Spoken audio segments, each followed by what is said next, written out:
Hello, everybody, and welcome to episode 3 of Deep Dive. Today, we are taking a deep dive into a game winner from the NBA bubble back in 2020, if you remember those days. Some great times back in the 2020 bubble. Um, anyway, what we're about to dive into is an inbounds play that got the Lakers a game-winning three. Um, and I remember this inbounds play was very, very highly discussed and was topics of a lot of discussion throughout all of the basketball ranks. And we'll talk about what everyone was talking about here. But first, let's dive into what they're trying to execute here. So your first movement here, you got KCP in the corner here, just to create some space. You got lined up on top. You got Danny Green, AD, and LeBron, and you have Rondo inbounding the ball. So your first movement here is you're going to get Danny Green diving to the rim here. I ran this play, a handful of times growing up. That's usually not. That's your first look. That option is usually never going to be open. If you're playing a team that's got any defensive integrity, they're not going to let any free dives to the rim like that, especially in this situation here. So if we run the play here,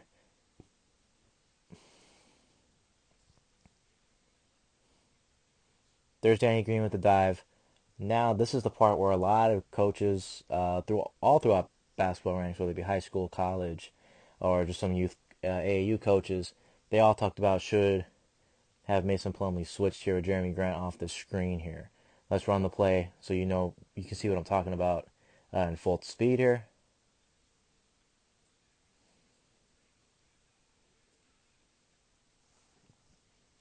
So if we rewind the back,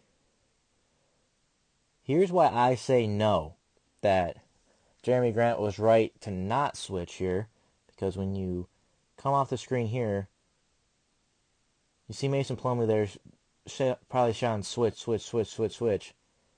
If Jeremy Grant switches and pops out from there, he's no longer in front of Braun, and now Braun has this entire area here to work with, to dive to the rim. And I'm sure, yes, you see Danny Green underneath the rim there, but I think if he saw that switch, Danny Green was either going to pop to the top or pop back out to the corner in order to get his guy to hopefully run out and chase him.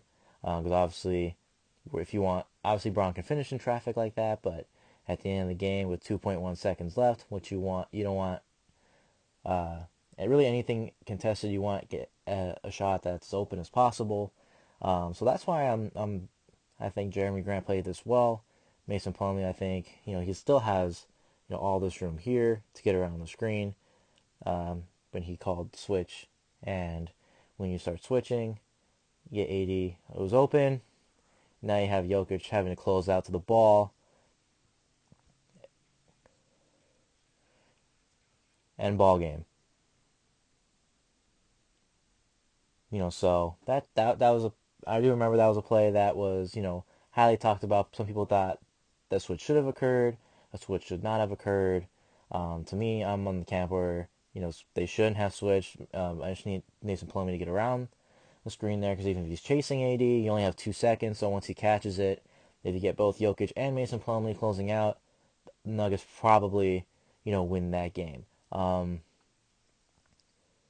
Ultimately, Nuggets, even though I believe it was a 5-game series, the Nuggets did play. I thought the Nuggets played well throughout that series. They put up a good fight. It was a really good team. They put a really impressive showing out in the bubble. But yeah, that's all I got for you guys today. We got a game winner from AD in one hell of a playoff series, in one whole entire playoffs that he had, where he was it was very unbelievable. And like I said, the bubble was great times to watch. Were great games that were playing. And you got to see guys just hoop, and that was awesome to see that back then. But again, thank you for tuning in to another episode of Deep Dive, a production of Kazuo Media.